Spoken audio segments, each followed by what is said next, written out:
गरीब पास्ता वाली। किसी गांव में एक साधारण सी झोंपड़ी में एक गरीब महिला रानी अपनी बेटी मीरा के साथ रहती थी। रानी का जीवन बेहद कठिन था। पति का देहांत हुए कई साल हो गए थे और अब वह अकेले ही अपनी बेटी का पालन पोषण कर रही थी। रानी का सपना था कि उसकी बेटी पढ़ लिख कर एक बड़ी इंसान बने और गरीबी से मुक्त जीवन जी सके। लेकिन ज्यादातर समय उसके पास खाने के लिए सिर्फ रूखी सूखी रोटियां होती थीं। रानी अपने खाने में नई चीजों को शामिल करना चाहती थी ताकि उसकी बेटी को अच्छा खाना मिल सके। एक दिन वह गांव के हाट में गई, जहां उसने पहली बार पास्ता देखा। यह देखने में अनोखा था, लंबे, सूखे और अजीब से दिखने वाले रेशे। पास्ता का नाम भी उसे नहीं पता था, पर उसकी आंखों में कुछ चमक आ गई। रानी सोचने लगी कि अगर वह यह अनोखा खाना पकाना सीख जाए तो मीरा भी इसे मजे से खाएगी। रानी ने पास्ता के पैकेट को खरीद लिया, हालांकि उसका दाम थोड़ा ज्यादा था। अब समस्या थी इसे बनाने की।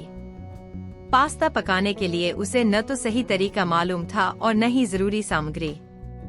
लेकिन उसके पास बस एक ही उपाय था, अपनी इच्छाशक्ति और हुनर। उस रात रानी ने पास्ता को उबालकर उसमें थोड़ा नमक और हल्दी डाल दी, क्योंकि उसके पास मसाले नहीं थे। रानी ने पास्ता बनाकर मीरा को खाने के लिए दिया। मीरा को स्वाद तो पसंद नहीं आया, पर माँ के प्यार के कारण वह चुपचाप खा गई। रानी को यह देखकर थोड़ी निराशा हुई, लेकिन उसने हार नहीं मानी। अगले दिन वह हिम्मत जुटाकर पास के एक अमीर घर में काम मांगने चली गई। यह घर पास्ता के शौकीन रोहन साहब का था, जो एक बड़े व्यापारी थे। रानी को काम पर रख लिया गया और पहली ही बार में उसने देखा कि घर के बावर्ची ने पास्ता बनाया। बावर्ची ने इसमें विभिन्न सब्जियां, सॉस और मसाले डालकर तैयार किया था। रानी ने बड़े ध्यान से देखा और पास्ता बनाने की विधि समझ ली। अब वह सोचने लगी कि अगर वह अपने पास्ता में कुछ ऐसा ही स्वाद ला सके तो उसकी बेटी मीरा इसे जरूर पसंद करेगी। अगले दिन उसने अपनी झोंपड़ी में जाकर गांव से कुछ सब्जियां लाईं। उसने टमाटर, प्याज और हरी मिर्च का उपयोग करते हुए सादा पास्ता बनाया। इस बार मीरा को पास्ता का स्वाद पसंद आया। रानी की मेहनत रंग लाई और उसका आत्मविश्वास बढ़ गया। धीरे धीरे रानी के बनाए पास्ता की चर्चा पूरे गांव में फैल गई। लोग उसके पास आने लगे और कहने लगे, रानी, हमने सुना है कि तुम एक अजीब और नया व्यंजन बनाती हो। क्या हमें भी चखने को मिलेगा? रानी ने अपने पास्ता को बेचने की शुरुआत कर दी। उसने सोचा कि इससे कुछ पैसे भी कमा सकती है। उसे पास्ता पकाने में मजा आने लगा था और वह इसे और बेहतर बनाने के तरीके खोज रही थी। गांव वाले भी रोज इस नए और स्वादिष्ट व्यंजन का आनंद लेने लगे। एक दिन गांव में रोहन साहब आए और गांव वालों से पूछा कि वे रोज सुबह इस ओर क्यों जाते हैं। गांव वालों ने उन्हें बताया, साहब, रानी का पास्ता इतना स्वादिष्ट है कि हम उसे खाना नहीं छोड़ सकते।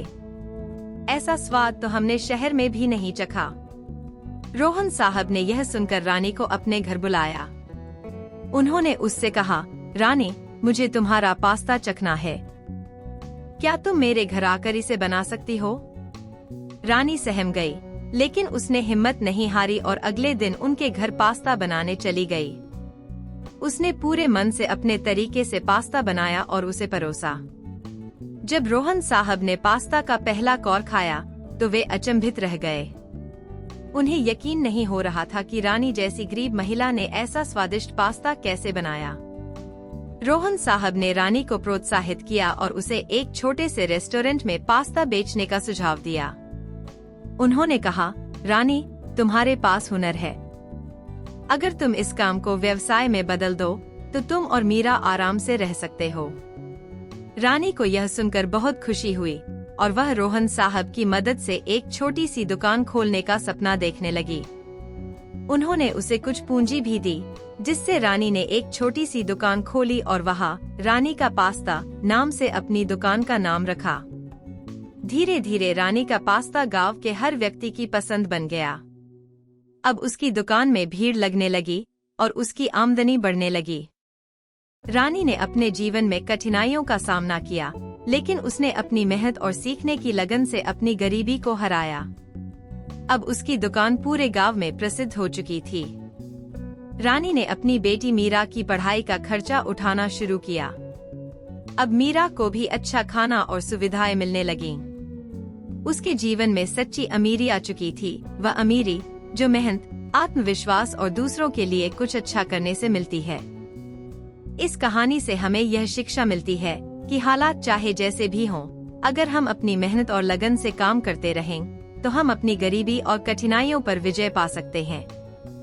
रानी ने साबित कर दिया कि असली अमीरी पैसे में नहीं, बल्कि हमारी मेहनत और मन के सच्चे प्यार में होती है।